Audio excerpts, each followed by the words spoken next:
I love DIY and sewing as much as the next person, but let's be honest, sometimes it can be a bit of a pain. So today I'm going to share some DIY and sewing hacks to make it a little bit easier.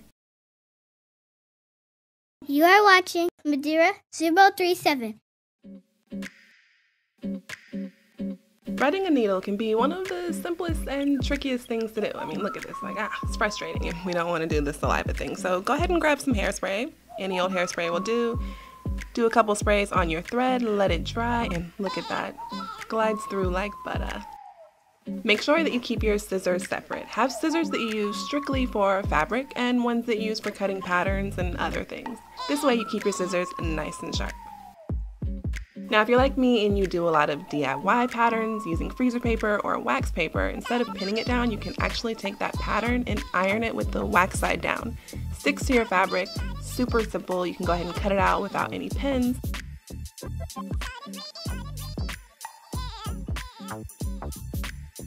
And when you're done, all you have to do is peel it up and you're good to go.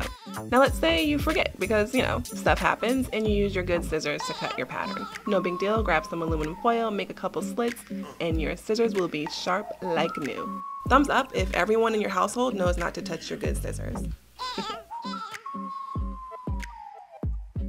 Alright, so pinning thick fabric, it can be a little bit tricky, and also if you're using something like this faux leather, it can also leave holes in it and nobody wants that. So grab a few of these little clips and just go ahead and pin those on your fabric like you would your regular, straight pins, and sew down. Good to go. Let's talk about cutting fabric because that can be a bit tricky. You can see I'm cutting straight through and then moving up, straight through and then moving up. That's what you don't want to do because you're going to end up with these jagged lines. It's not cute. Instead of cutting all the way through, cut down almost to the end, move up, and do the same thing.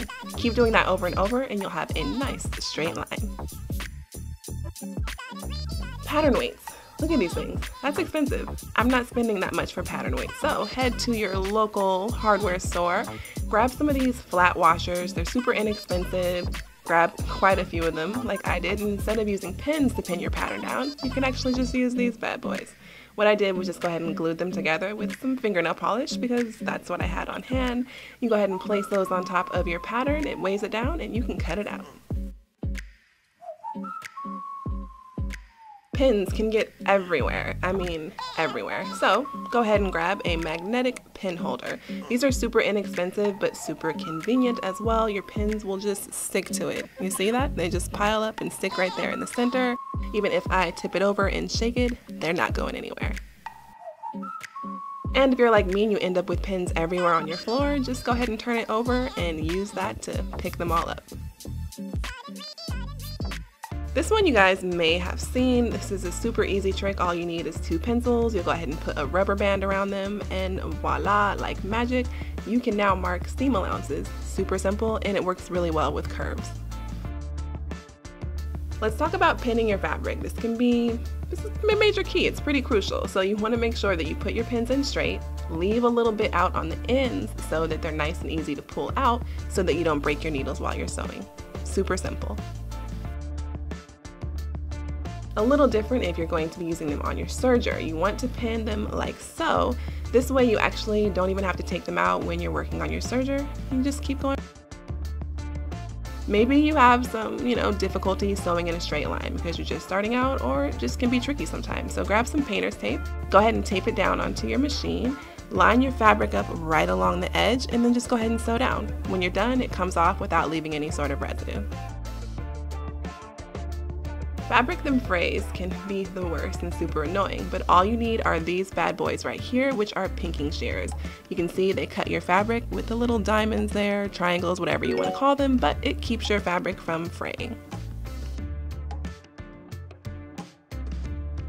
This is definitely one of my faves. This is a super simple way to change your serger thread because who wants it? Don't even look at that. It's dirty, it's a mess. We're not even gonna open that up. We're just gonna stay right on the top of the machine and I'm gonna go ahead and cut the thread.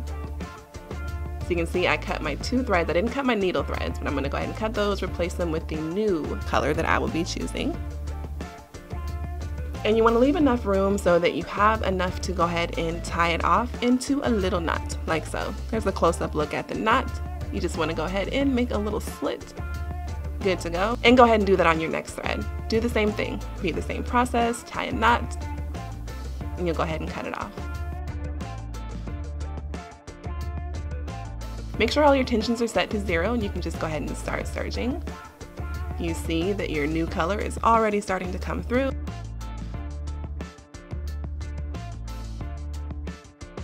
I like to do my needle separate, so I'll go ahead and cut that last. Put my new color down. Then I just go ahead and thread my machine as I normally would, and you are good to go. Super simple, it takes all of the hassle and fuss out of it. Definitely one of my favorite hacks.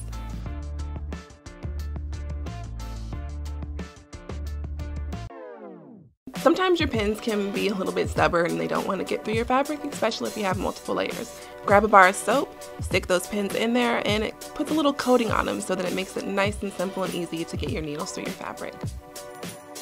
Let's talk about organizing. These racks are super convenient. I found these at Walmart. I went ahead and grabbed one, painted it black, and I store my thread and my bobbin on it. I love this idea. You can actually just tape a measuring tape to your table. This way you have an easy way to take any measurements for the amount of fabric that you need and an easy way to cut it as well. Alright you guys, and last but definitely not least is one of my faves. This is the Wonder Tape. I love this stuff. I have a full video all about Wonder Tape, so if you want to click the card coming up on your right to check it out, go ahead and do that. But basically, it just makes sewing easier. You guys can see I'm using it here for a hem with a knit fabric, so it makes that super easy. It'll also help stabilize any knit fabric that you're working with as well.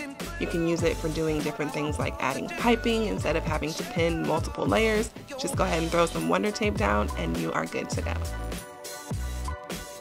You can also use it for applying zippers. Instead of pinning those down, you can use your Wonder Tape and it keeps everything nice, neat, and in place. So I hope you guys enjoyed the video, found it helpful. Give it a thumbs up if you did, because I will definitely do more, because I have more hacks up my sleeve. And also make sure that you subscribe and leave a comment down below letting me know what are some of your favorite tips. Now let's check out our material girl of the week. This was shared on Facebook and she used my easy wide leg pants tutorial to make these pants super dope. Make sure you guys keep sharing so I can share what you create. And of course you guys can catch up with me everywhere on the interwebs at Nadira037. Check out my previous tutorials and thank you guys so much for watching. I love you all and until my next video, Assalamu alaikum.